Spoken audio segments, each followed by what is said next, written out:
It's October 24, 2012. I'm Paul Joseph Watson. This is INFOWARS Nightly News. Tonight, as Election Day draws closer, the mysterious group Anonymous issues a new violent threat. On the 5th of November 2012, the device will detonate remotely. We are Legion. We do not forget. We do not forgive. On the 5th of November, you will expect us. Then, here we go again. Voting machines already miscalculating votes, this time in North Carolina. Plus, oops, emails released today show that the White House was thoroughly briefed about the Benghazi embassy attacks. And Rob Duke conducts a hard-hitting interview with an anonymous Army National Guard source who warns that preppers are being targeted. All that and more on tonight's INFOWARS Nightly News.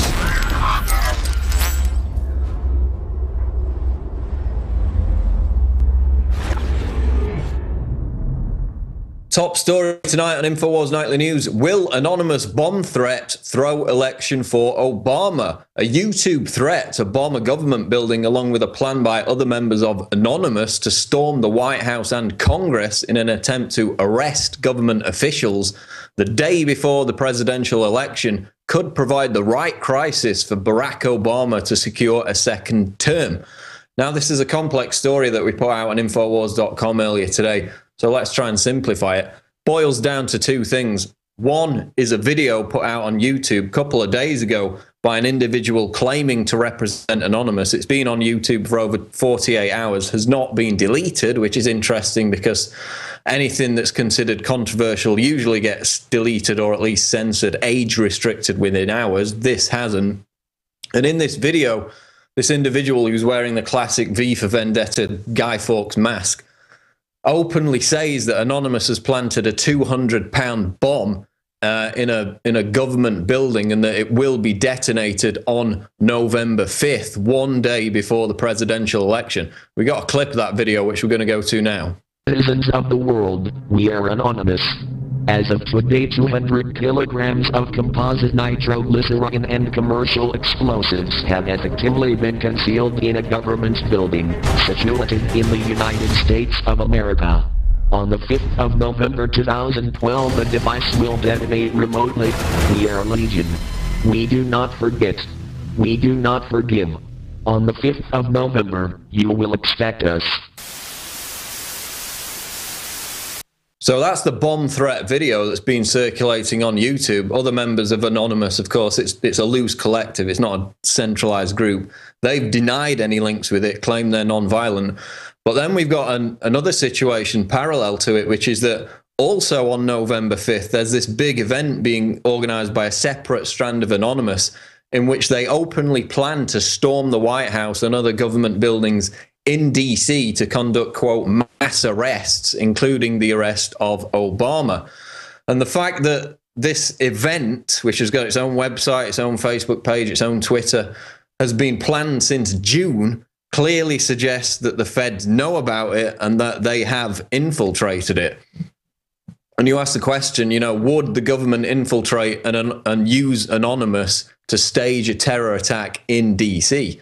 Well, yeah, of course they would. I mean, even as the New York Times admitted, virtually every domestic terror plot inside the United States has been cooked up and provocateured by the FBI, including, of course, the most recent plot to bomb the Federal Reserve building there in Manhattan. So we're seeing this completely infiltrated group. I mean, Anonymous is renowned for being completely infiltrated by the FBI. Its previous members have come out and confirmed that in public. And also we've got known disinfo outlets promoting this idea of storming the White House and arresting Barack Obama. On their own website, they talk about they're willing to get shot, they're willing to die. So it's going to turn violent. They're saying it's probably going to turn violent. And now we've got known disinfo agents coming out and trying to get other people in the activist movement involved in it, which of course is interesting because a lot of you will remember Hal Turner, who relentlessly attacked Alex Jones and InfoWars back in 2009. He was outed as an FBI informant, and his role, as it came out in the court case, was to, quote, publish information which would cause other parties to act in a manner which would lead to their arrest, So he was about making his followers turn violent.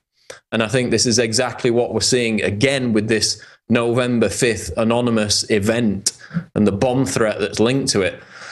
So, you know, obviously there are tons of members of Anonymous with good intentions, but there's never been a group more deeply infiltrated by the feds than Anonymous, and everybody acknowledges that. So now they're trying to bring Oath Keepers into it because, of course, the mainstream media has completely failed in its bid to demonize Oath Keepers as an extremist, violent organization. So now, according to this Anonymous group, on their website, they actually call for the Oath Keepers to become involved in this march, this siege on Washington, and actually protect them with violent force from whatever reprisals they get from, you know, police, the National Guard, whatever, when they supposedly try and storm the White House.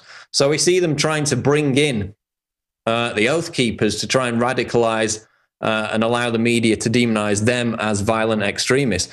So it's all very suspicious, and I think anyone who believes that this isn't some kind of infiltration, fed provocateur operation, because every signal clearly smacks of that, you know, is either woefully naive or is deliberately trying to get people arrested because of it. It's a trap. And I mean, the most likely outcome is that it's going to end up being a bunch of teenage hackers milling around Washington, D.C. doing nothing. But given how, you know, top Democratic strategists have openly embraced the idea of staging violent incidents to ensure Obama's re-election, combined with this video threat on YouTube, combined with the event on November 5th to storm the White House and try and arrest Obama, it's a very interesting situation indeed, but I hope it turns out to be absolutely nothing. But be very wary of this November 5th event. There's no doubt about that. Moving on now, My Fox 8 News reports Guilford County voters say ballot cast for Romney came up Obama on machine. Greensboro, North Carolina. The presidential election is just around the corner, and voting issues have already become a problem in Guilford County. On Monday, several voters complained that their electronic ballot machine cast the wrong vote. All the complaints were made by people who voted at the Burr Mill Park polling location. One of the voters, Sher Coromalis, says she cast her ballot for Governor Mitt Romney, but every time she entered her vote, the machine defaulted to President Obama. So they're basically saying in this county they had to vote over and over again for their vote to actually count for the right person. In this case, it was flipping it from Romney to Obama. The election authorities said it was just a little problem. Everything's going to be fixed, and that it's just a gremlin in the system. There's no conspiracy behind it, they said. So, I mean, we see this at every single election, vote flipping due to electronic voting machines. And it reminds us of that old quote from Uncle Joe Stalin, you know, it doesn't matter who votes, what matters is who counts the votes. So it's basically a paraphrase of it. So it really boils down to the fact that electronic voting machines have proven vulnerable time and time again, and yet at every election, we can't seem to get rid of them. When it could be so much easier, all of this would be not necessary to even debate if we had a paper ballot in every instance. But we continue to see these mistakes cropping up with these electronic voting machines. And let's not forget the story from a few days ago out of CBS, a CBS affiliate in Arizona, which actually announced the results of the presidential election on a Friday night during an episode of The People's Court. And they actually flashed it up on screen that Obama had defeated Romney 43-40. So, you know, is the fix in, or was it merely a mistake on their behalf? They said they were just testing the system for election night, but we've seen this over and over again. I mean, you be the judge, but the fact that electronic voting machine fraud is going to be a big issue over the next 2 weeks seems certain. Shopkeeper labeled racist for criticizing Obama. This is Infowars.com. A story about a Chicago shopkeeper who was labeled a racist simply for posting signs in his store window critical of Barack Obama has garnered widespread media attention, while thousands of racial Twitter messages posted by Obama supporters continue to be ignored by the mainstream press. And this story is about a shopkeeper named Sam Wolfson, who basically stuck up some handwritten signs on his shop window there in Chicago saying, criticizing Obama for bowing down in front of foreign dictators and Saudi kings, as well as criticizing him for his infamous "you didn't build that" quote. So again, not racist under any definition, legitimate political criticism. But then somebody scrawls the word racist in red lipstick on his shop window, and suddenly it becomes a national media story. So in this article, we document all the other, examples over the past few years of legitimate criticism of Obama being denounced as racist, notably by NBC, who are renowned for playing that race card. Of course, Lawrence O'Donnell, one of the big hosts over at MSNBC, recently implied that criticizing Obama for the fact that he plays golf often is a racial slur. That's the level that it's got now at MSNBC in terms of this chilling of free speech as it pertains to Obama and it being defined as racist. So NBC's reporting on this story. You've got radio stations reporting on it. CBS News is reporting on it. Guy labeled racist for posting some handwritten notes in his shop window. And it's a pretty big story. Meanwhile, they've completely ignored the deluge of tweets, literally thousands, from Obama supporters calling Romney and his supporters, crackers, honkies, other racial slurs, not to mention the flood of threats to actually assassinate Romney and stage riots if Obama loses the election. So the media is interested in one guy who gets called a racist because he criticizes Obama. But when thousands of Obama supporters openly espouse genuine racism and racial violence, their silence is deafening. A massive double standard once again with the mainstream media. BBC News reports Syrian rebels have US-made weapons. A senior Russian general has said Syrian rebels now have anti-aircraft weapons, including US-made Stingers. General Nikolai Makarov was quoted by the Interfax news service as saying that the origin of the surface-to-air missiles should be cleared up. Quote, "We have reliable information that Syrian militants have foreign portable anti-aircraft missile systems, including those made in the USA. It should be cleared up who delivered them," General Makarov told journalists in Russia. So while Syria is having its commercial airlines intercepted by Turkey because they might contain arms, turned out they actually contain nothing whatsoever, but Turkey avoided international condemnation anyway. Now the US is openly arming the Al-Qaeda rebels, according to this report. So $200 million in taxpayer money already sent to the rebels to help them burn down Christian churches, cut people's heads off, carry out terrorist attacks. That's obviously not enough. And of course, Romney has openly announced that if he gets in power, it's basically open season on sending heavy weaponry to these terrorists, most of whom aren't even Syrian, again proving that the uprising is completely contrived and funded and backed by foreign entities. So basically, apparently, there's no need to hide it anymore. The weapons are directly going from the US to the rebels. And if Romney gets in power, that's only going to become public knowledge. So basically, the government's using your money to arm people who like to wave around Al-Qaeda flags while burning US flags. And if you don't get behind it, then you're unpatriotic. And, Obama and Romney can argue with each other all night long during the debate the other day on who's tougher on Al-Qaeda when they both vehemently support arming and funding Al-Qaeda in Syria. Staying with geopolitical news now. CNS News reports State Department email to White House at 6:07 p.m. on 9/11/12. Ansar al-Sharia claims responsibility for Benghazi attack.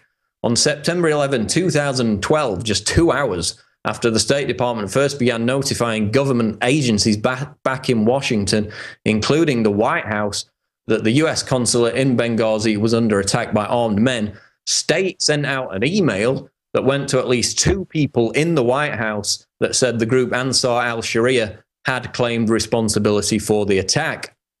And this email went directly to the executive office of the White House hours after the attack had unfolded.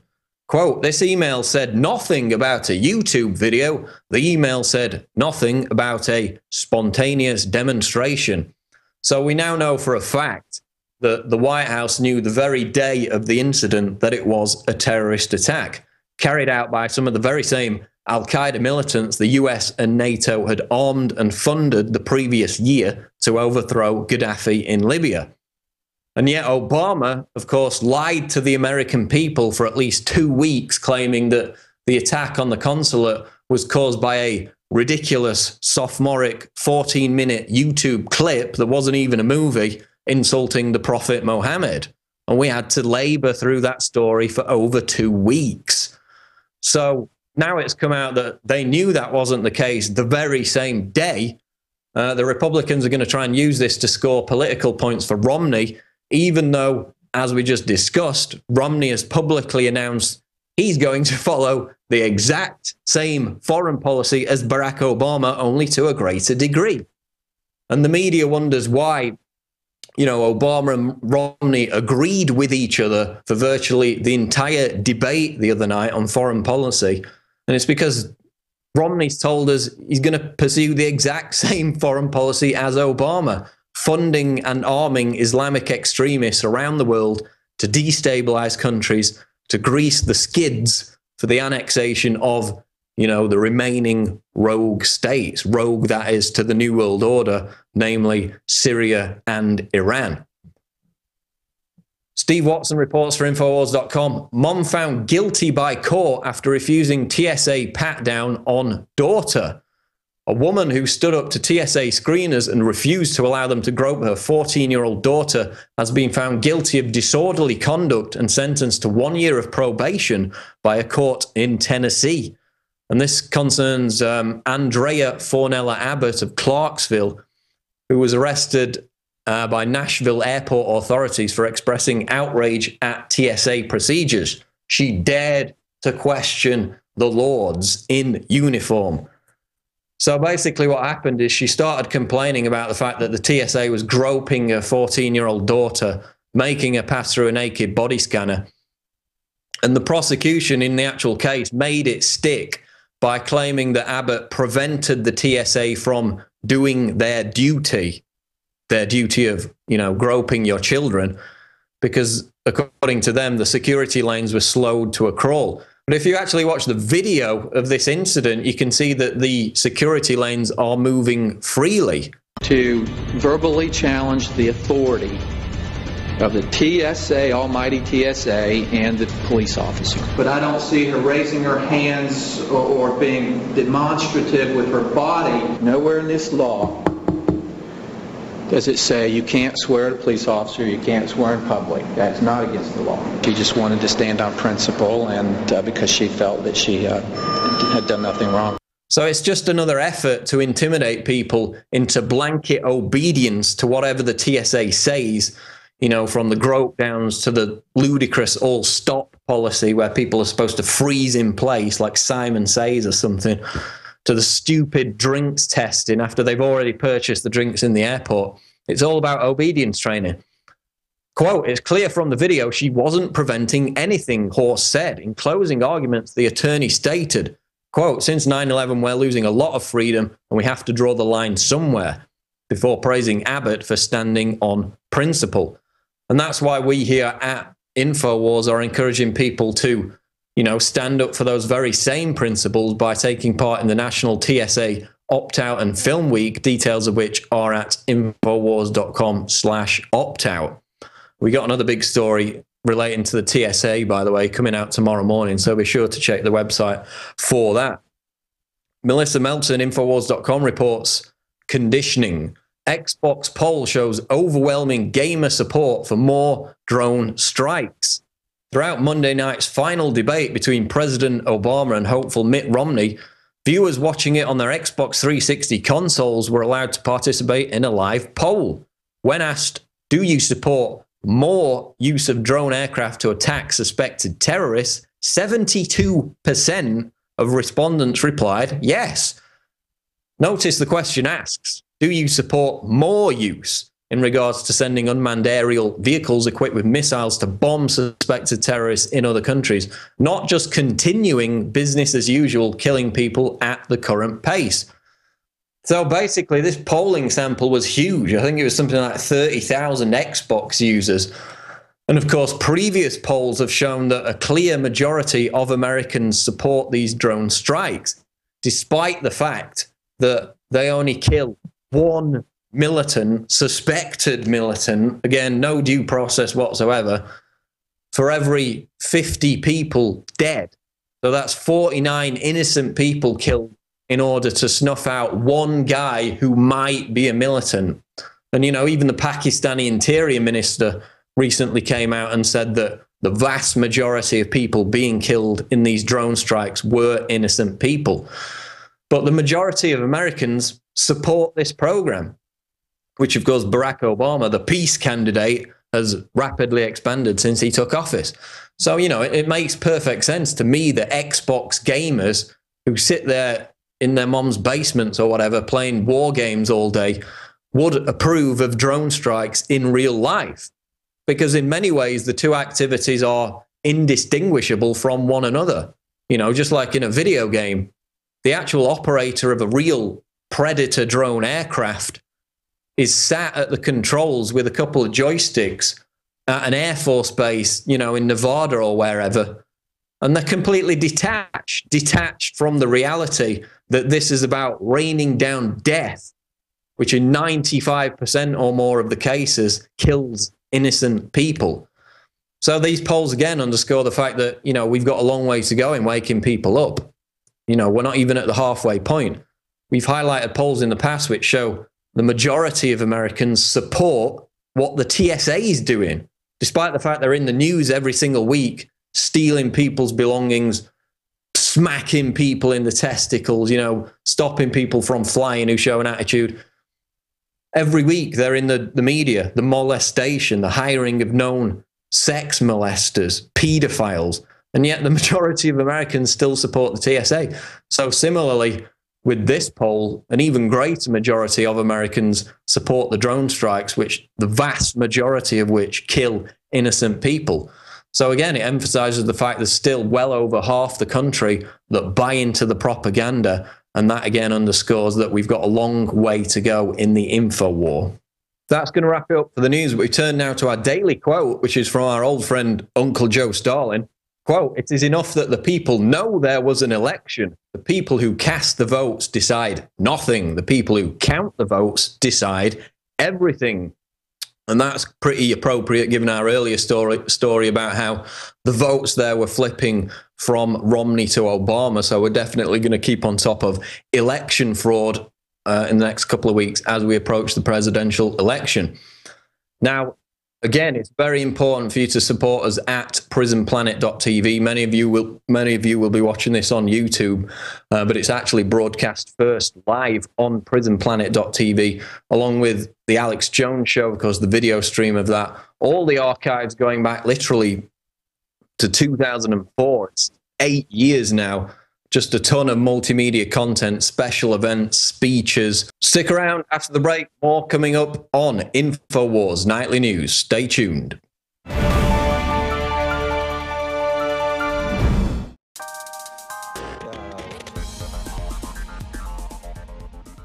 I may not agree with you, but I'll defend to the death your right to make an ass of yourself.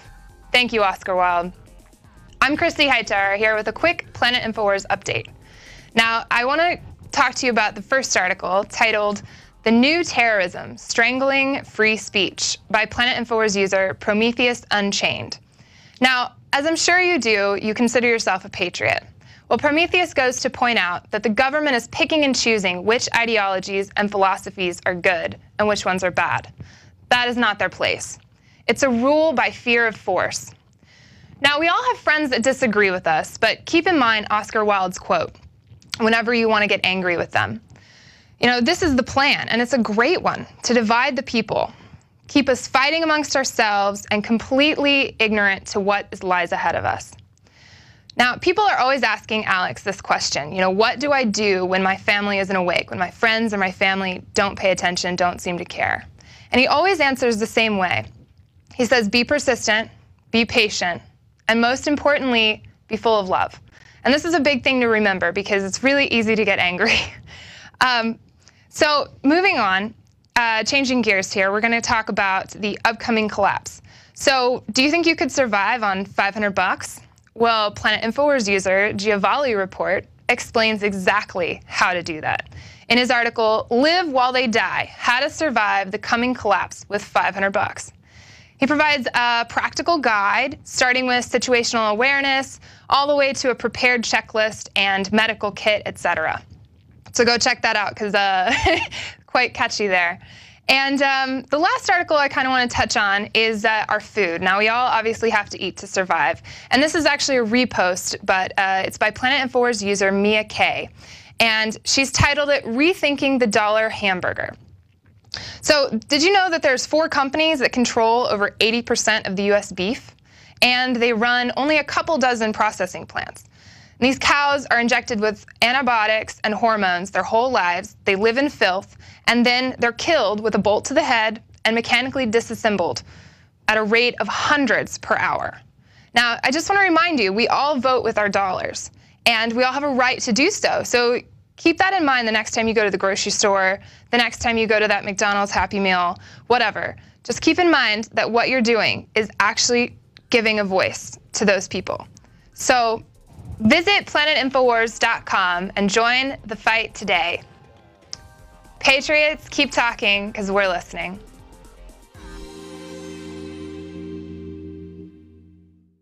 Insider billionaire investors like George Soros and John Paulson have recently made massive moves into gold, purchasing what Bloomberg News described as gold hoards. Soros alone doubled his holdings in a single day. Russia's Vladimir Putin has doubled down on gold, increasing the country's holdings by over 100%. With $1.8 trillion under management, the bond king Bill Gross, the world's preeminent bond fund manager at PIMCO, has warned investors of the dangers of QE3 and inflation. And what's he betting on? You guessed it, gold.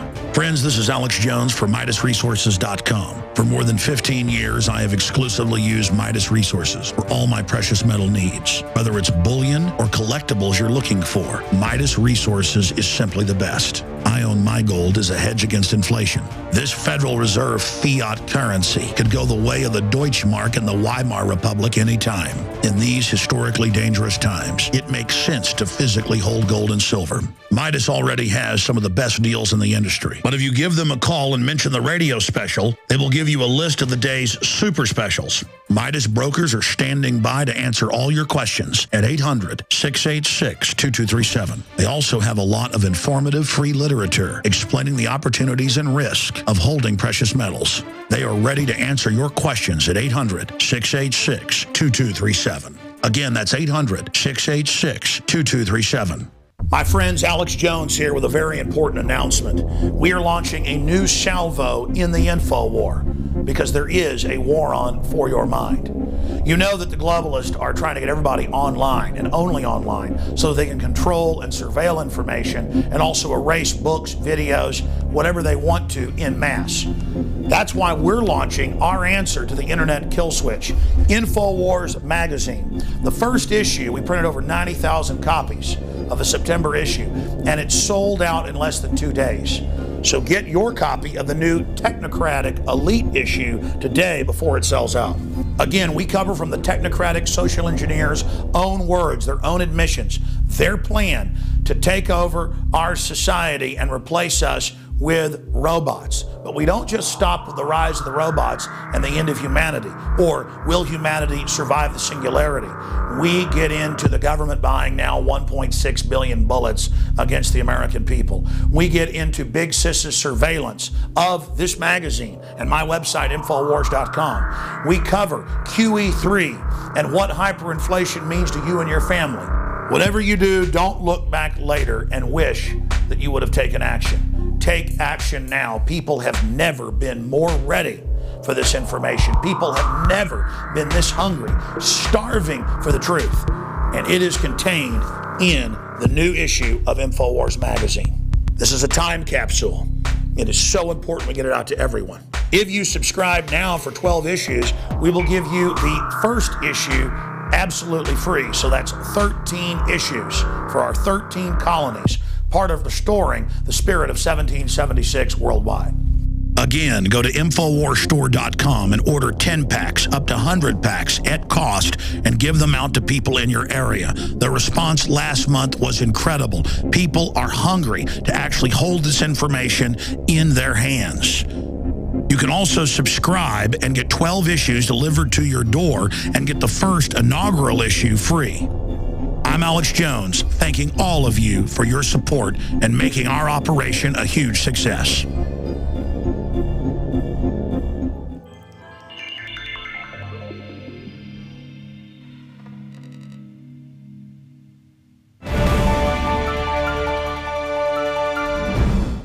Good evening and welcome to our second installment of InfoWars Nightly News. Now this is going to get pretty serious. I just want to go over a few articles to set this up. So we're going to move through these pretty quickly. Get your pens, write down these headlines because we're about to lay some heavy information on you. First one is from March 19th, 2012. Obama's latest executive order, martial law, confiscation of private property, and forced labor. On Friday, March 16th, Obama issued another unconstitutional executive order. The National Defense Resources Preparedness Executive Order allows the government to confiscate your property without due process under the direction of Janet Napolitano and DHS. And here is the executive order. It's called the National Defense Resources Preparedness. And it's basically takes an executive order that Bill Clinton instituted and ramps it up. So go look up that executive order. It says everything just in nice lawyer language, how they're going to take your property. Moving on. Leaked U.S. Army document outlines plans for re-education camps in America. We reported on this back in May. People said, no, it wasn't true. Then we reported, oh, the U.S. Army said it was true, but that they really didn't want that information to get out to the public. Go read that article and all the relating articles. It talks about having PSYOP officers, command centers. They're taking people domestically. These operations may be performed as domestic civil support operations. That's rounding people up, okay? And talks about all kinds of stuff in there. Go read the document, read it for yourself. Next article, DHS purchases 200 million more rounds of ammunition. Following the controversy over its purchase of around 1.2 billion bullets in the last 6 months alone, the Department of Homeland Security has put out a new solicitation for over 200 million more rounds of ammunition, some of which are designated to be used by snipers, okay? So this is just 200 million rounds. They already, before that, bought 1.2 billion.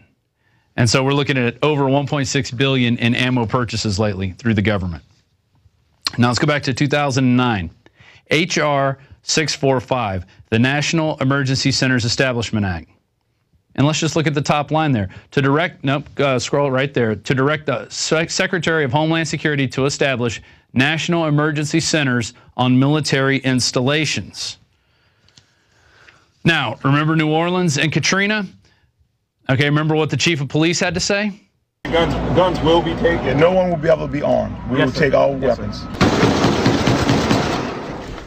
So all guns will be taken. They went into the high and dry areas and took people's guns. They took little old ladies' guns.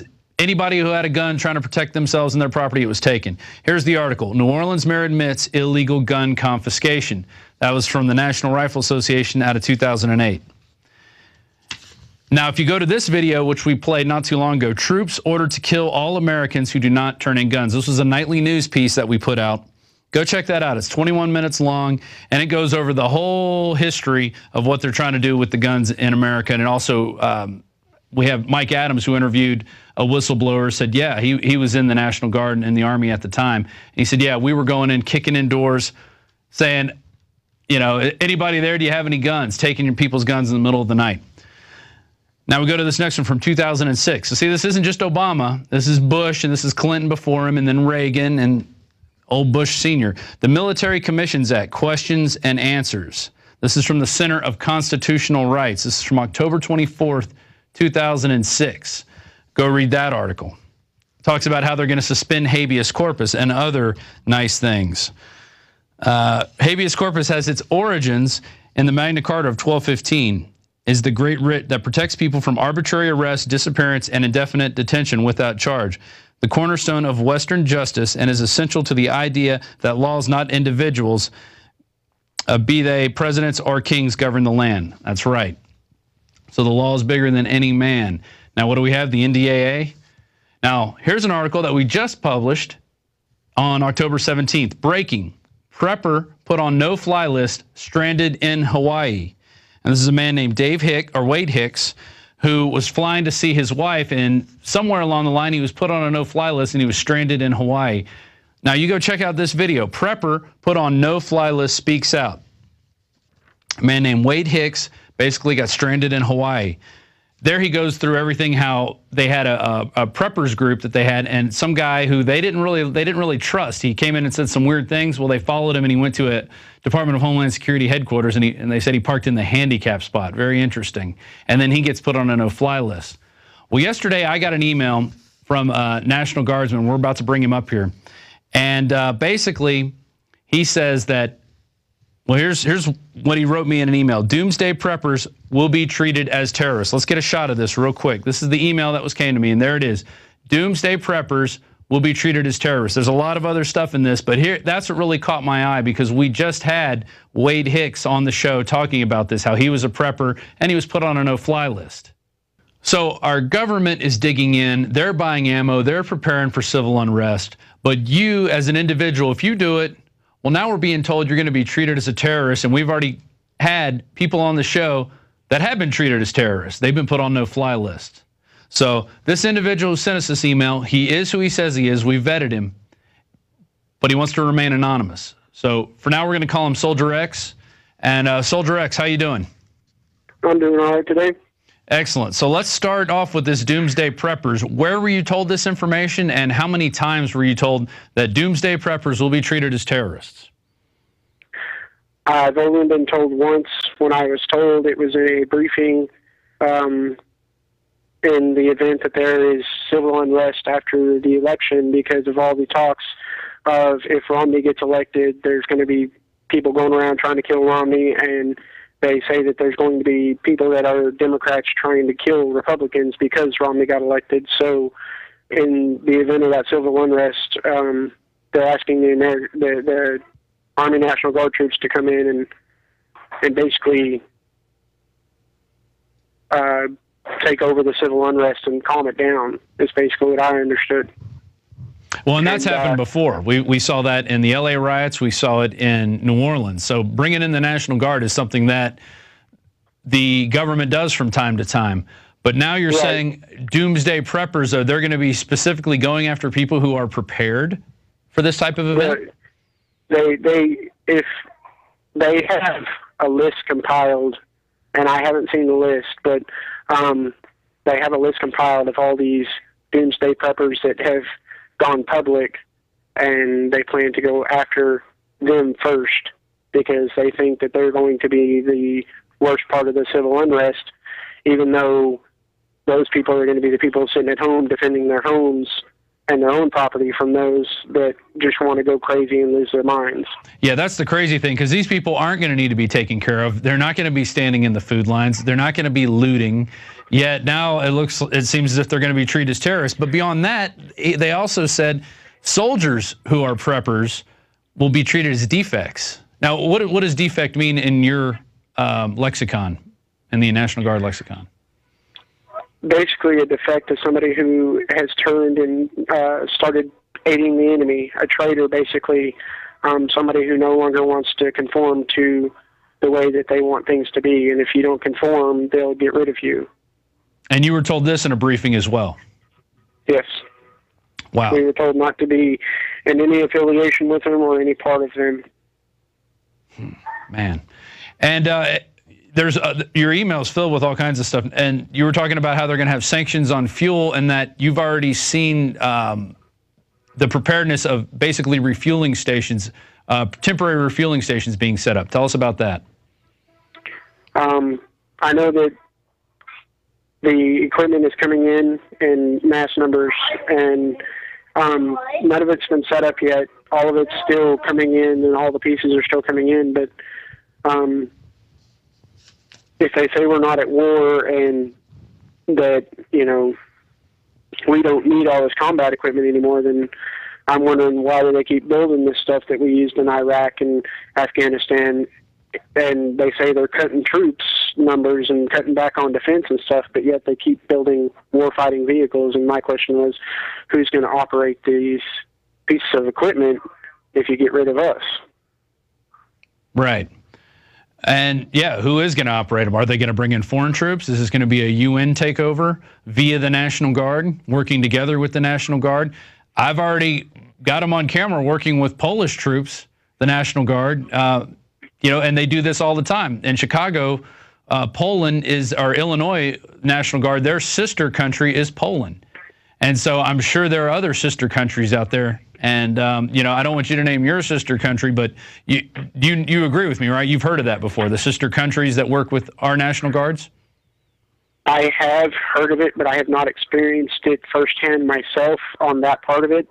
I know that a lot of us are keeping low-key and trying to stay out of the limelight. Our worry is that Obama's going to do what he said he's going to do, and he's going to outlaw all weapons altogether, and anybody's name who's on a weapon, they're going to come to your house and try to take them. And our take on that is that they're going to call us National Guard troops and tell us we got to go take guns away from hardworking Americans like, you know, you and me. And I'm sorry, but I don't believe in suicide. Yeah, I agree. It's going to be blood on both sides, and it's not going to be pretty. Now,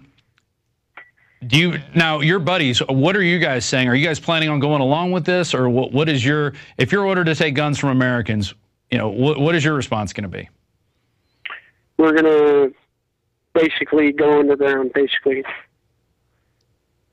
We're not going to answer the phone. We're not going to show up. We're just going to basically disappear. So essentially standing down. Basically, yes. I got to commend you for that. We're not going to fight for a cause that's not right. I understand fighting a cause in Iraq against terrorists that are trying to kill us every day, but I don't believe in fighting our own people. I don't understand the point. Right. Now, what do you make of this? You also mentioned in this about you were doing some training in White Sands, Mexico, and that there were heavily armed special forces on the border. Were you in New Mexico? You said Mexico in your email. I meant to say New Mexico. We were in White Sands, New Mexico. There's a training ground out there in White Sands called Camp McGregor. Mm-hmm. And we were training out there, and me and my buddies, we all saw the special forces out there training out behind buildings, and then they were loading up in trucks, and they were very heavily armed. I'm talking sniper rifles, machine guns, you name it, they had it. And they all headed towards the border, and they disappeared for probably, I don't know, 4 or 5 days. Wow. So bottom line, you've got them decimating the ranks. You were telling me that they were cutting people out who put 20 to 30 years in service, and they're just cutting them out. Have you seen them bringing in younger people, or have you seen the ranks being replenished? Tell us a little bit about that. I haven't seen any ranks replenishing. What I see every day is people that have given 20 to 30 years of their lives in service to this country, who've given sweat, blood, and tears and put boot to ass for this country, being thrown out on the streets with nothing. I had a good buddy of mine who gave the military 35 years of his life. And the best they could do was a random phone call from a random sergeant major saying that, sorry, but your service is no longer needed. And there's no warning when it comes. It's just a phone call, and if you ask him any questions, he says, I don't have any information to answer any questions. I'm just calling to give the bad news. And before this year, they weren't doing the phone calls. It was a random letter that came in the mail, and you never know if it was going to come. And there are no transition programs in place to help soldiers go from soldier to civilian. And, you know, I actually addressed my congressman with this problem, and my congressman told me, welcome to the real world, because he said corporate companies are doing that all over the world. And I said, it's not the same. Being in a civilian company going to another civilian company is one thing, but being a soldier who's done nothing but be a soldier since he left high school, and it's all he knows, and all of a sudden you're telling him he's out of a job, and in the Guard, we are federal technicians if we work full-time for the Guard, and if you get kicked out of the Guard, you lose your full-time job. So basically, you get a phone call that says, sorry, you're out of a job, and there's no warning, there's no prep, there's no nothing. It's just to throw you out on the street and hope you make it. Now, do you think they're targeting so-called preppers in this movement, or do you think it's just kind of across the board? It's kind of across the board. They're trying to get people for medical stuff. They're either getting people for medical, they're getting them saying that if they got 20 or 30 years that they need to get them out and get new faces in and fresh soldiers in. But I haven't seen a replenishment of the ranks myself. Basically what it comes down to is they're decimating our military, and I don't see how we're supposed to hold our own borders and end all these wars if you get rid of all of our troops. I mean, who's going to fight the wars if you fire all of us?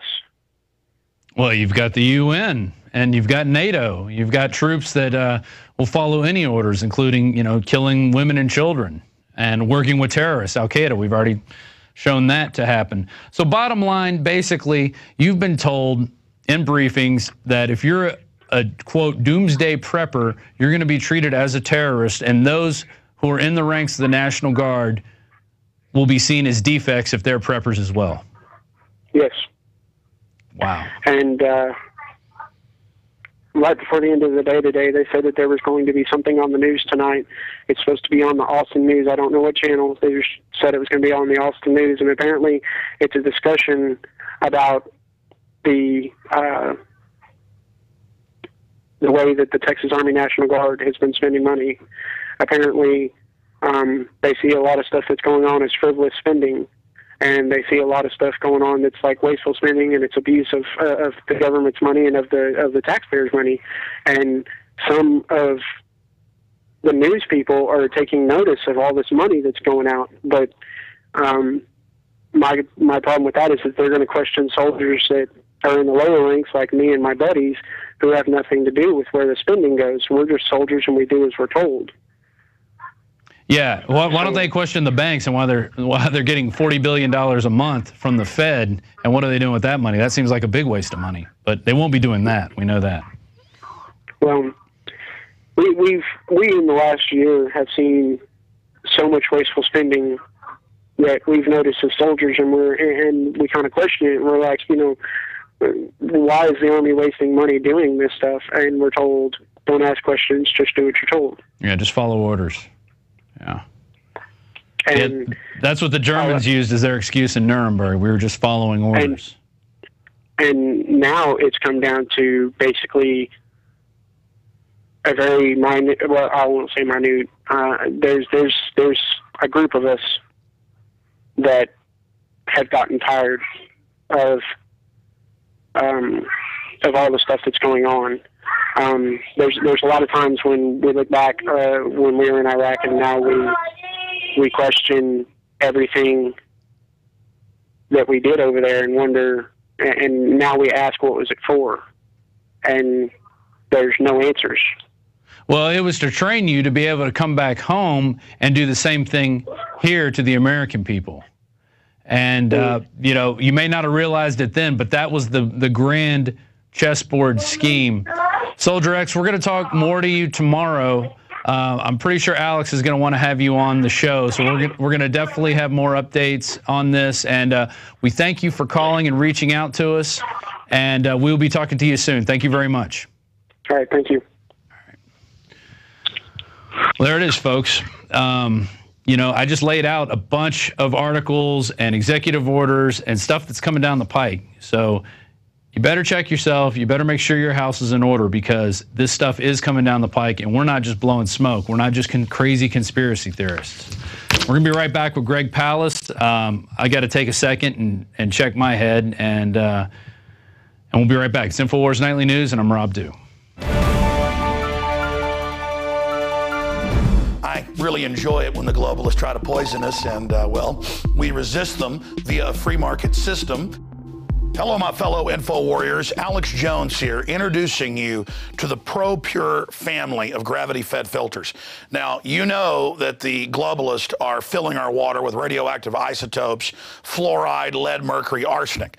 And one of the few systems that can efficiently and economically remove or reduce down to non-detectable levels these poisons are gravity-fed filters. And ProPure is the top of the line. Their filters are impregnated with silver, a natural antibiotic. On top of that, they're bigger, so they filter faster. You don't have to prime these the first time you use them. It's amazing. Go to INFOWARS.com and click on the shopping cart link to see the entire family of these babies. Now, the fluoride they add to our water is so tiny that most filters can't cut it out. But ProPure has their system that will, again, reduce it to non-detectable levels, almost get all of it out of there. That's also available. And if you look at the different systems they offer, the ProPure Big Brush Finish is on a stand, so it's easier on a table or at your restaurant or wherever you have it to go up with a glass or a mug and fill it up. Then there's this big baby right here, the ProPure King large version. Got a lot of different options that come with it. Also, they have the ProPure Big, probably one of the best values out there. And of course, it's burnished stainless steel. And then what I use on my RV, something that's great for your hunting cabin or the back porch, is the ProPure Traveler. Small and portable, but packs a huge punch, cleans out all that garbage. They also have a glass sight spigot, so you don't have to take the top off and look in the bottom area to see how much water. You can see how fast it's filtering with this optional system. The globalists obviously are hitting us through our water. It's time to take control of our lives. It's time to not give our children and families these poisons, and these systems cut it down to non-detectable levels across the board. ProPure is the name. I only promote what I believe in. And I use ProPure in my home and my office. And I recommend that you check out the information on ProPure at InfoWars.com. We already have the lowest price at InfoWars.com on the ProPure gravity filter system. But when you add in the 10% off when InfoWarriors use the product code WATER at InfoWars.com, nobody can top it. So again, it's a win-win-win. Stop drinking the poison water.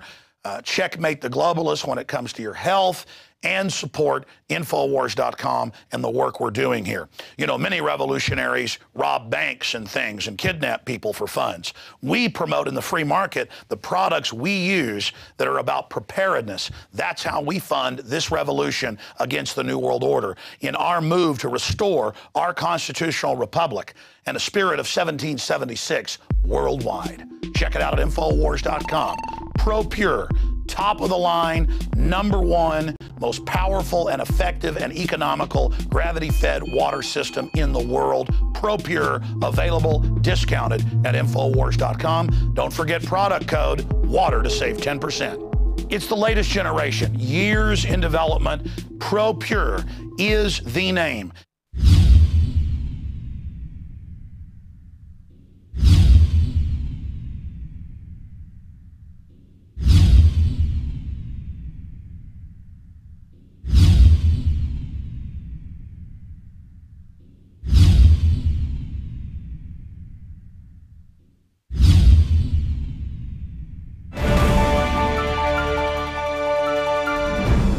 Welcome back to the InfoWars Nightly News. This is our final segment, and we're going to sit down with a corporate fraud investigator turned journalist who won an Orwell Award for the documentary Bush Family Fortunes that was aired on the BBC. He's also won 6 Project Censored Awards, which are stories that our corporate masters don't want us to hear in the United States, but are heard everywhere else around the world. He's an investigative journalist and author, Greg Palast, and we turn to him now. Greg, how you doing today? Pretty good. Excellent. Well, we've been covering a lot of this proposed voting fraud that's going to be going on. You know, it happens every year. You've covered it in 2000 and 2004. Well, now we've got looks like nearly 1,112-year-olds voting in North Carolina. They're really getting the vote out for the Centurions. And then hope they carpool. Yeah, there you go. And then we got in North Carolina voter machine recorded vote for Obama twice. And then Romney family buys voting machines through Bain Capital Investment. Which one do you want to hit on first? Well, I think that the voting machines and Bain Capital? All right. It's interesting that Bain seems to be concerned most with voting machines in Colorado and Ohio, and the question is, why those two states? Why? A lot of places are buying voting machines. Why was it so necessary to make a big push to sell there? Those are the two big swing states plus Florida. We have three big swing states. Now, I know a lot of people are afraid that if they vote on a computer machine, that someone somewhere is going to muck with the software so that your vote will change from one candidate to another.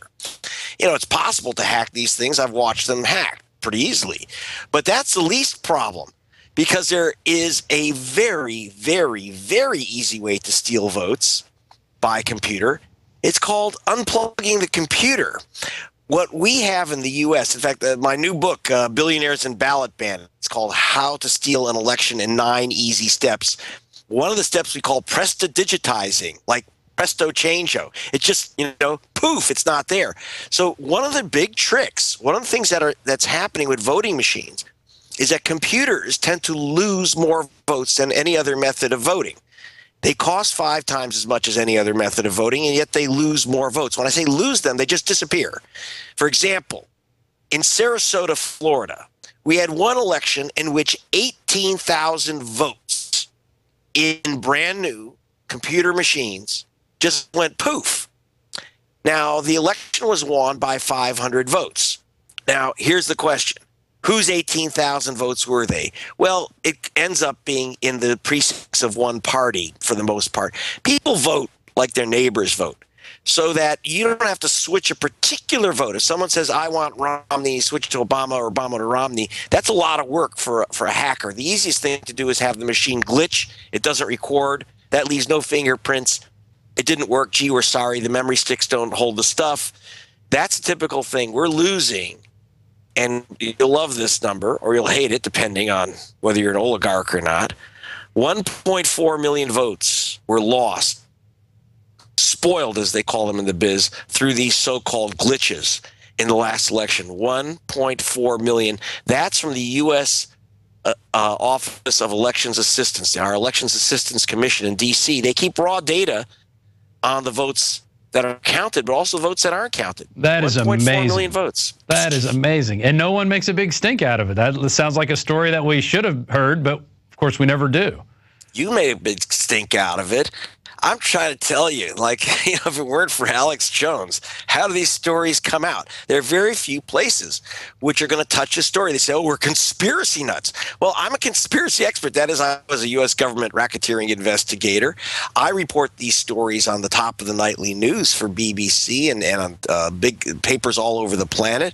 I can't get it into the U.S. If I say, look, 1.4 million votes were cast and not counted in the last election, we have that. That's your official United States government statistic. Oh, you're a conspiracy nut. I'm sorry. I guess that always gets, you just call someone a conspiracy nut and it always gets a laugh from the conspirators. None of this happens by accident. It really doesn't. Yeah, I mean, there's accidents, but it's what I call vulture opportunism. The machine glitches. They know it's going to glitch. They don't fix it. There's simple gimmicks. They don't hand out passwords in certain precincts, so it takes hours to open the machines. Mm-hmm. The machine gets unplugged. Certain areas, they know that they put in bad computers in areas like Dustin, New Mexico, and Pueblo. If you're a Native American, your vote so seldom actually gets counted. It's ridiculous.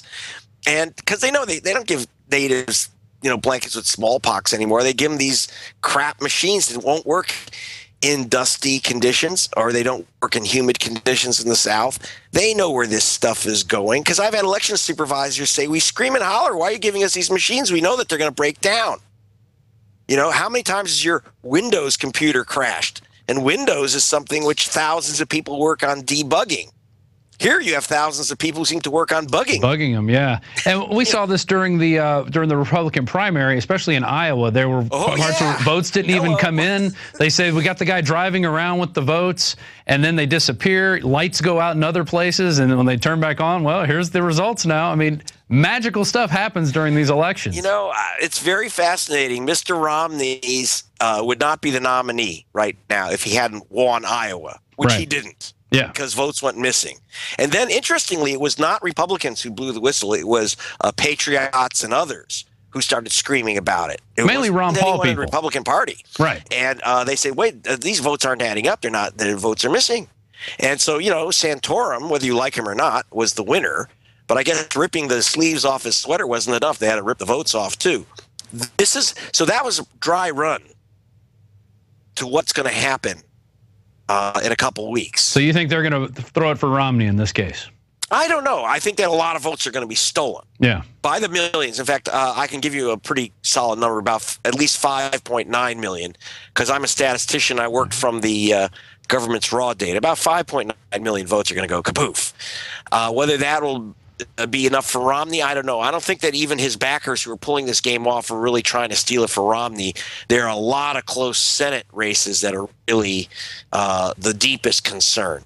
And we've got two big databases, Themis, which is owned by the Koch brothers, and Data Trust, which is operated by Karl Rove. There's these vulture hedge fund managers that are behind him and building something called Data Trust. And you have to understand, this is not about a Republican winning or a Democrat winning. These are very rich guys who are basically trying to bend elections and get in politicians that make them happy. Right. For example, I'll give you a good example of how this works. Dan Loeb, who's funding, gave $1 million to fund this Data Trust data mining system, which will be used to challenge voters. This time it's going to be used to challenge voters for Obama. They're going to knock out hundreds of thousands of voters saying, oh, that guy's from a false address. He's a felon. That's a glitched vote. That's a wrong address. That's what he's going to do. Last time, in 2008, this same Dan Loeb was the richest, biggest donor to Barack Obama because there are certain things he wanted from Obama, which he got. He got a big piece of the auto bailout. But now Romney's coming up with a plan for him to get the money back into the country for free. Yeah. So no, there's nothing to do with politics. They don't care whether it's Romney or Obama. Oh, I know. They just need a certain, they have to choose which hand puppet to stick their hand in. Exactly. Well, I think it's funny, in a country like Venezuela, we had one of our computer IT guys went down to vote in the election, and they get a little piece of paper after they vote. It says who they voted for, and then they hand it to a person, and it's tabulated with the electronic results. And they say, all right, this is corroborated. These results are good. They're going to go on. So you'd have to really do a lot of vote losing or vote stealing, vote changing, whatever you're going to do. It would take a lot more effort to get a piece of paper. And these machines were designed by Diebold, which is a company that makes ATMs. And boom, we don't know how to make pieces of paper appear, apparently. Yeah, look. We're saving trees. I actually talked to Hugo Chavez about that. I said, because he was one of the reasons he got into this improving voting machines is that he thought he could get a more sympathetic government in Washington if he helped Americans vote properly. That's what it began. It began with a conversation I had with Chavez. But what he found out quickly is that no one wants the votes to count in America. It doesn't matter whether Democrats or Republicans. There's an oligarchy that run this system. And look, at the moment, this election is going to be mostly supporters of Romney who are going to be doing the vote hacking and chopping and unplugging of the computers, because that's where the billionaires are this time. But before, they've backed other people like Penny Pritzker, the billionaire rogue banker from Chicago, the person who actually created Barack Obama's career. Well, his first election, he lost for Congress. The second election, he ran unopposed. Why? Because Penny Pritzker and her gang put in a bunch of money and basically disenfranchised thousands of black voters on the south side of Chicago in Barack Obama's district and knocked his opponent, the incumbent state senator, off the ballot. So Obama's very used to knocking off black voters off the voter rolls. Except now he's finding out that, when it happened to him. Plays that game, they've got bigger computers, buddy. They've got Cokes, have Themis. You're still playing with your floppy disks. It's so disgusting because, we know most of the people out there are asleep. They're still fighting this two-party system, which is a sham. And, but it would still be nice to just have the will of the people, even though they are asleep, at least see what the real will of the people is. Let's get an honest election for once. Why can't we have that? Why can't we have that? Because there's too much money to be made in bending the system. There's too much at stake to let the people decide. In Billionaires and Ballot Bandits, I go through the point of putting billionaires with ballot bandits in this book is for the purpose of explaining that people don't steal votes to steal elections. They steal votes to steal the money. These are billionaires in both parties. Right now, in 2008, the big banker billionaires are with Obama. Now they've kind of sloshed over to Romney, but more of the Republican Party in hopes of stealing the Senate. And, but it's all about what they want, the financial rules that they want to start. That's the big deal here. And that's why this time they're going with Mr. Mitt. Right. Because they made their money under Obama.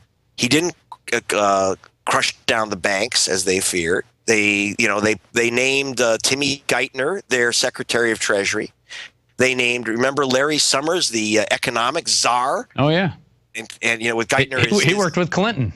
Is our czarina? Well, yeah, these are big investment bankers that they all worked with Clinton's boy, Robert Rubin, the co-chairman of Citibank and previous CEO of Goldman Sachs.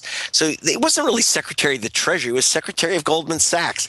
In fact, one member of Clinton's cabinet who spoke to me, Joe Stiglitz, who was who won a Nobel Prize in economics, he was in the cabinet as head of Council of Economic Advisors. He said that during Clinton's cabinet meetings, Rubin and Summers would sit there and say, well, what did Goldman think of this? What did Goldman think of this? And finally, Stiglitz said, well, I didn't know we were supposed to be setting policy based on what Goldman thinks.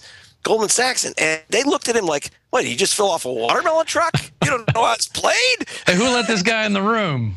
Who is this guy? Get him out of here. And he's got a Nobel Prize in economics, but he thought, there's all these economic rules. And Dad's doing economic rules. And then, but this time, those boys have run off to the Republican side this time. And next time, we don't know. Maybe the Democrats will feel punished enough to go crawling back to their billionaires. Hillary will suck back up to them and run. We don't know yet. But all I do know is that this is about not Republicans stealing election, not Democrats stealing election, but billionaires stealing an election. And these guys are not nice. And if they had our country's welfare in mind, maybe we can have a plutocracy. But I would really like to count the votes this time. Let's just try it out, America. Yeah, see what happens. Give it a shot. Well, what rules do you see, or what trends do you see that they're going to be bending in their favor after this election? What do you see coming down the pike? There's two things. There's taxes and there's international financial flows, which are the big thing. I had mentioned when I was talking with Alex, and now it's become a big, giant story, millions of hits that I wrote this piece for. That's the last chapter of Billionaires and Ballot Bandits. Mitt Romney made about $115 million on the auto bailout through buying up the auto parts company Delphi, and then they moved every single production job, union job, to China. 25,000 UAW workers lost their jobs in the U.S. 25,000 were hired in China. So Romney is a job creator. I don't want to take that away from him, just the Chinese jobs, right? But the big thing is that they moved the corporate headquarters of Delphi, the old Delco GM's part unit. They moved it from Troy, Michigan, to an island off the coast of France, the Isle of Jersey, not like Bruce Springsteen Jersey, but off the coast of France, Jersey. It's a notorious tax haven. But Romney moved and his vulture capital buddies moved Delphi from Troy, Michigan, the auto parts division of GM, to the production to China, but the money and profits to this tax haven. So Romney has said that if he gets elected, the first thing he's going to do is allow companies to repatriate, bring back their profit from offshore to the United States. Oh, that's awful nice of him. Yeah, awful nice of him. And he himself will save, he himself will personally save about $30 million in taxes on just one deal. Because they'll be able to, he sends the work to China. The company's made about $1.25 billion. His take, he will then save about $30 million personally if he does that. And his buddies will save billions and billions and billions. In fact, Obama brought up another gimmick. When he made that money on Delphi, his backers, Romney's backers, three big donors, shared a $4.2 billion gain. Three guys, $4.2 billion. Now, they don't pay taxes on that. You're saying, what? The answer is it's a gimmick called carried interest. And when Obama was doing that, I think it was the first debate when he seemed to be dead asleep, but he suddenly said, wait, maybe it was Biden who brought up carried interest. I don't think most Americans watching had any idea what he was talking about. This is a tax break that basically applies just to billionaire hedge fund speculators like Romney and his buddies. That is worth easily $2 billion to these guys. So why not? So of course they're going to back. They backed Obama to get the money. Now they have to back Romney so it doesn't get taxed. So there you go. So they switch. First you back Obama, who's for big government and therefore says, I'll write big checks for the auto bailout. Then you get the checks and you send it offshore and the job's offshore. Then you have to elect Romney so that you get to keep the money and doesn't get taxed. So, it has nothing to do with politics. It's a long-term plan, long-term financial plan. These guys are good. I have to say, Paul Singer, who's known as the Vulture, I didn't give him that name, but you'll meet him in Billionaires Ballot Bandits. Singer really, truly is one of the most brilliant men I've ever investigated or come across. I mean, I'm not going to say that these guys aren't smart. And they're too smart to join a political party. No. They just don't do that. It doesn't happen. They have no politics. They only have profit centers. They don't have parties. They just have profits. That's it.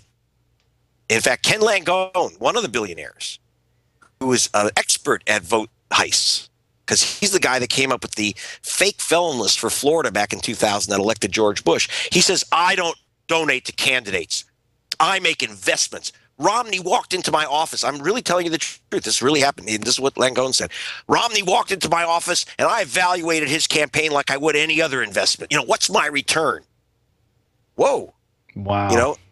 So if he has, what's his rate of return on the president? I don't know. He gave Romney $1 million. So what did Romney promise to return?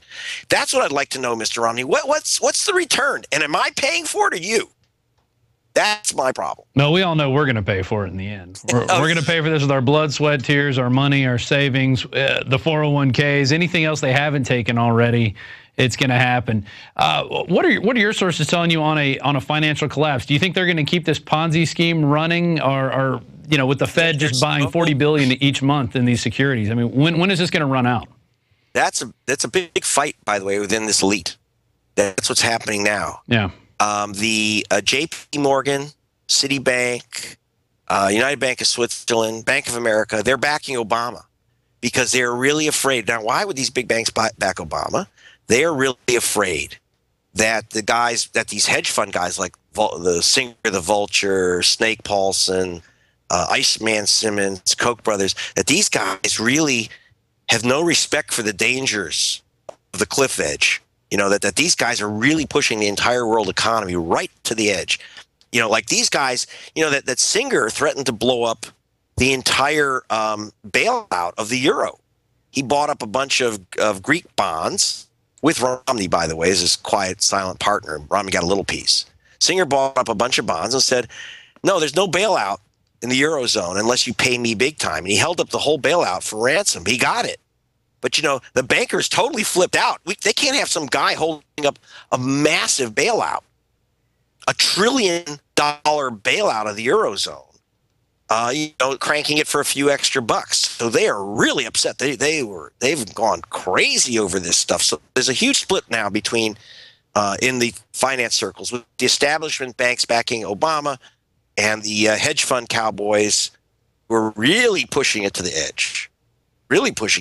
Backing Romney.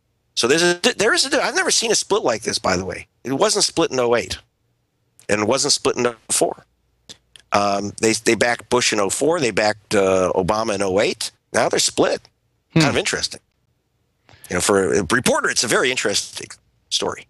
Seeing the two management teams actually fight over the powers instead of working together. Got two elites. They're not like when we talk about the 1% or something. It's like there's this idea that they all are one solid group, and it's true. They all belong to the same clubs, and they all hang out together and go to each other's daughters' weddings. But there's a certain point at which there's a lot of blood on the floor at this moment. Like with Argentina, for example, the hedge funds are trying to take down Argentina and bring it to its knees. They see $200 billion that they can grab. It's a very rich place. On the other hand, the banks who are getting money every year from Argentina from their old debts, and have a piece of Argentina, they don't want to kill the golden goose. They've got Obama going into court saying shut down the hedge funds, and the big banks are pulling their hair out. So you got this fight over Argentina. You know, that ship that was seized off the coast of Africa. You know what? That's Romney's company. Really? I didn't see that anywhere. There was a ship. It looked like an old pirate ship, an old square rigger, owned by the Argentine Navy. They sail around in it as kind of a PR diplomacy gimmick. And these hedge fund sharks grabbed it. Well, that's Romney's money. Romney, I think, he owns a little piece of it, a tiny piece. I think he gets the parrot. Yeah. I'm looking at the story right now. Like pirates. Yeah, they literally grabbed the ship kind of on the high seas as it pulled into the nation of Ghana port. And by the way, I want Mr. Massa to tell me the truth. There's a Democratic congressman who served on that ship. Mr. Massa, I've been meaning to ask him. Is that the guy who gives everybody massages, Eric Massa? Yeah, the tickler. Yeah. Remember the tickler? Yeah. Well, the tickler was on that ship as a naval officer, and the tickler was getting a lot of money from Paul the Vulture Singer, Romney's senior partner. And I want to know if Mr. Massa told him where that ship was going and how it could be taken, how they could board it. You know, I mean, basically, we got kind of, semi-legal piracy going on here on the high seas. And I just want to know, so you have this, in other words, see, there you go, because Massa was a Democrat, a liberal Democrat, you know.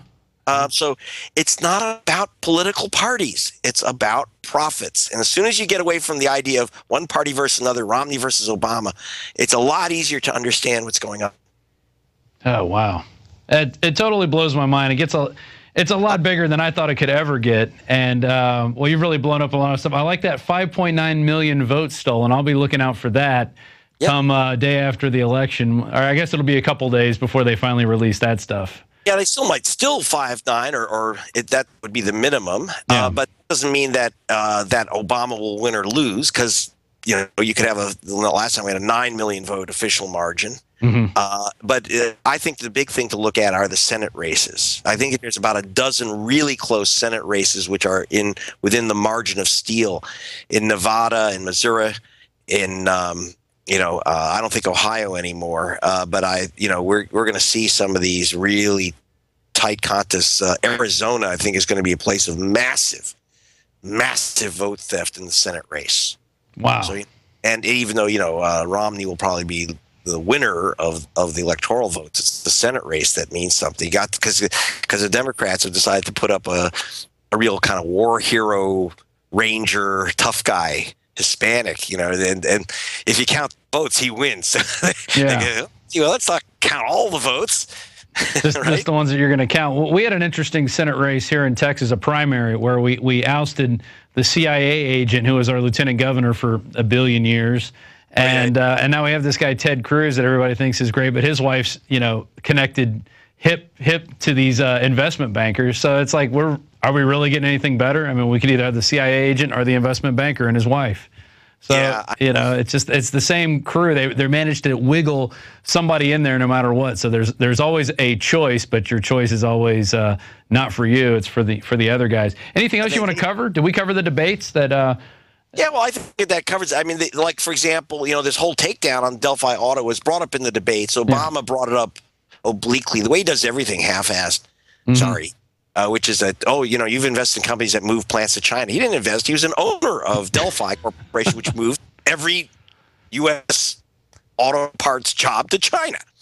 And then Romney, even though he didn't use the word auto, knew about the story because I'd spoken to his people and knew that Obama was going to bring it up. He says, I would do nothing to hurt the auto industry in America. I'm the son of Detroit.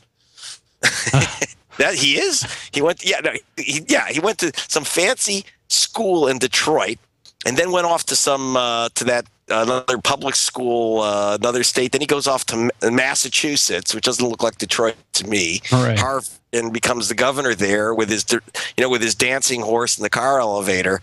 Yeah, he's the son of Detroit. But so they don't take on the issues. It's all about I'm a son of Detroit. Yeah. What does that mean, Mr. Romney? I mean, It's really simple, buddy. You bought into a company and you shut down all the plants and you sent them to China. And, but Obama doesn't, the funny thing is, you know why Obama didn't take it on straight? Because as president of the United States, he funded that stupid move and didn't say, you're not getting our money to move the jobs to China. They saved enough jobs so they can run some ads. He could have come out and ran the bully pulpit on him and exposed it. And instead, and then he'd have at least some ground to stand on at that point. And he could have even said, you know what, here's the deal. Yeah, okay, we're going to write billions of dollars in checks, but you're not moving the jobs. I mean, that's the whole point. Right. But his own auto czar, Stevie Ratner, whom I call Stevie the Rat, who, by the way, was caught, has been banned from, he's worth $250 million himself, the auto czar. He's banned from hedge funds because he was caught committing bribery by the SEC.